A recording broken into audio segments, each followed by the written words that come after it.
काल मोदीजींच्या रोड शोला मुंबईकरांचा अभूतपूर्व प्रतिसाद मिळाला आणि विरोधकांच्या पोटात दुखू लागलं. सकाळी 9चा भोंगा म्हणू लागला की आम्ही पंतप्रधानांना रस्त्यावर आणलं.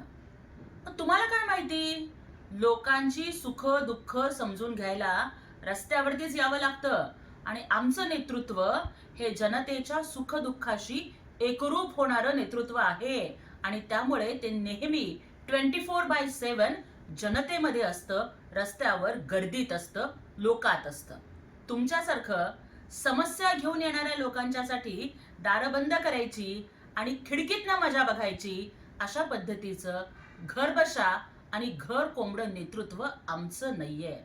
आणि काल फक्त गर्दी ओसंडून वाहत नव्हती मुंबईच्या रस्त्यावर, तर हिंदू हृदय सम्राट वंदनीय बाळासाहेब ठाकरेंचा आशीर्वाद काल मोदीजींच्यावरती वर्षत होता. मुंबईकर जनतेचा विश्वास हा कालच्या गर्दीतून दिसत होता की हा देश फक्त मोदीजींच्या हातामध्ये सुरक्षित आहे आणि महाराष्ट्र एकनाथजी शिंदे साहेबांच्या हातात सुरक्षित आहे.